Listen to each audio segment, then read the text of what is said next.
A justiça brasileira virou espetáculo. O que antes era um espaço de equilíbrio e ponderação, hoje se transforma em palco de disputas ideológicas e interesses partidários. O tribunal, que deveria ser símbolo de imparcialidade, agora é cenário de batalhas políticas transmitidas ao vivo para todo o país.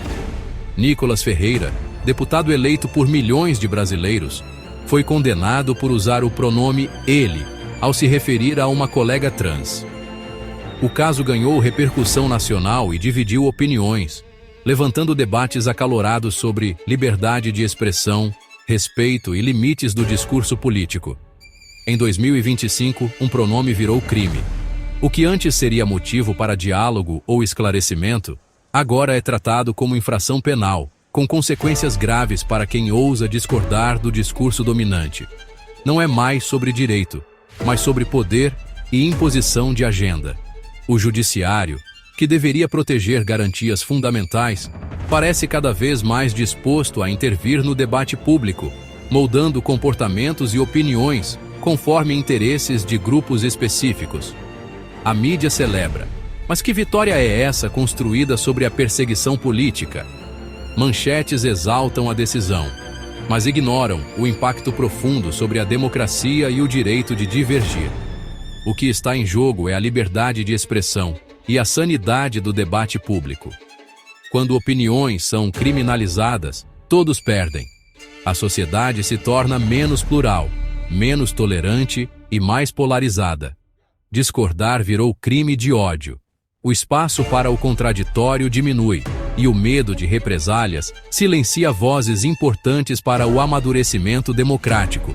O judiciário virou executor de vinganças políticas. Decisões judiciais passam a ser vistas como instrumentos de punição a adversários, e não como busca pela justiça. Nicolas é pintado como monstro, sem análise séria dos fatos ou contexto. O julgamento midiático precede o julgamento legal, e a opinião pública é manipulada por narrativas simplistas.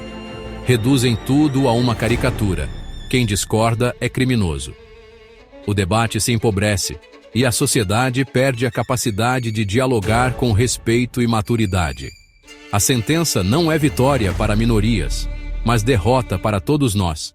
Quando a justiça se torna instrumento de perseguição, todos os cidadãos ficam vulneráveis. A história julgará este momento com dureza. O futuro olhará para trás e questionará: por que permitimos que a justiça fosse usada como arma política, em vez de escudo para a liberdade? O crime de Nicolas? Usar um pronome masculino em um debate político. Simplesmente isso. Não houve xingamento, ameaça ou incitação à violência. Apenas um pronome. Nenhuma palavra ofensiva foi dita, nenhuma ameaça foi feita.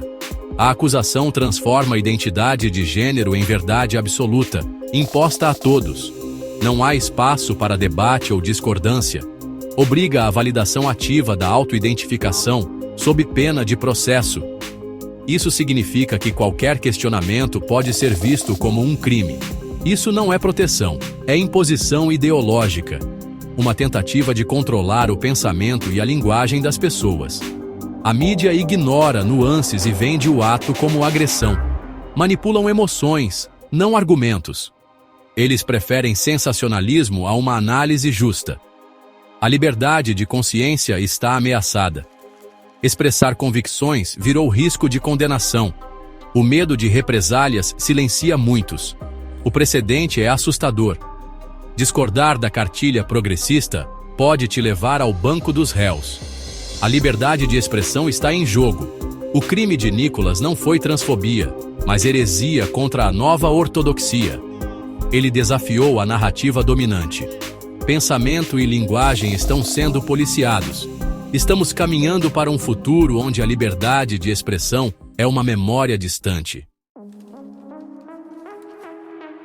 A mídia agiu como promotora, não como informante. Em vez de apresentar os fatos de forma equilibrada, preferiu assumir o papel de acusadora, guiando a opinião pública com manchetes sensacionalistas e reportagens tendenciosas. O jornalismo, que deveria ser um pilar de imparcialidade, tornou-se parte ativa do tribunal midiático. Manchetes já condenavam Nicolas antes do julgamento. Palavras cuidadosamente escolhidas sugeriam culpa, mesmo antes de qualquer veredito oficial. O público era induzido a enxergar Nicolas como culpado, sem espaço para dúvidas ou questionamentos. O contraditório foi ignorado. A narrativa de opressor e oprimido foi imposta. Não houve espaço para defesa ou para versões alternativas dos fatos. O debate foi sufocado e a pluralidade de opiniões silenciada. O contexto político foi apagado para maximizar a vilania. Elementos essenciais para entender a situação foram omitidos, distorcendo a percepção do público e reforçando a imagem de um inimigo a ser combatido. Ataques sofridos por Nicolas nunca recebem a mesma atenção. Quando ele é alvo de ameaças ou difamações, o silêncio predomina. A indignação seletiva revela o viés de quem deveria informar com isenção. O objetivo não é justiça, mas destruir um adversário. A crítica ultrapassa o limite do razoável, transformando Nicolas em símbolo de tudo que se deseja combater, independentemente dos fatos. Não há pluralidade, só um coro repetindo a mesma história. A uniformidade das narrativas impede qualquer reflexão crítica, criando uma verdade única e inquestionável. Nicolas virou o vilão perfeito para a máquina de cancelamento. Nas redes sociais, hashtags e campanhas se multiplicam, alimentando a cultura do linchamento virtual e tornando impossível qualquer reabilitação de imagem. A mídia amplifica escândalos, desumaniza o alvo e prepara o terreno para a condenação. O espetáculo midiático transforma a vida real em um roteiro de vilania, onde a presunção de inocência é descartada. O caso é exemplo de como reputações são aniquiladas por interesses ideológicos.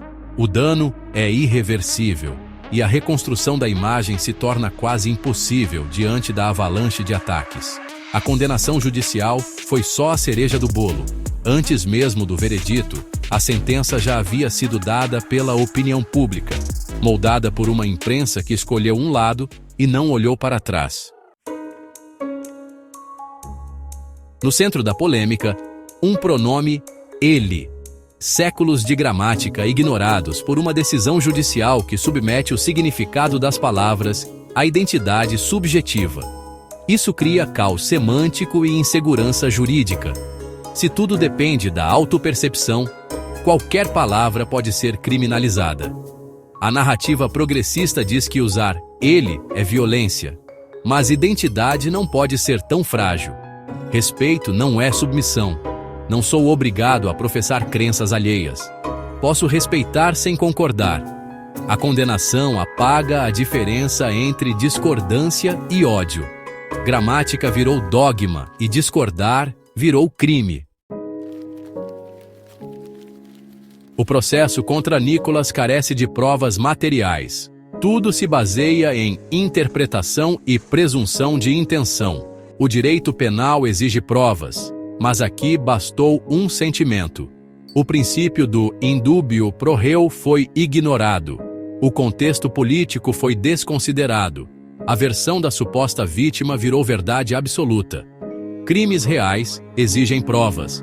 Aqui bastou uma palavra. Se ferir sentimentos é crime, qualquer opinião pode ser processada. O precedente é perigoso.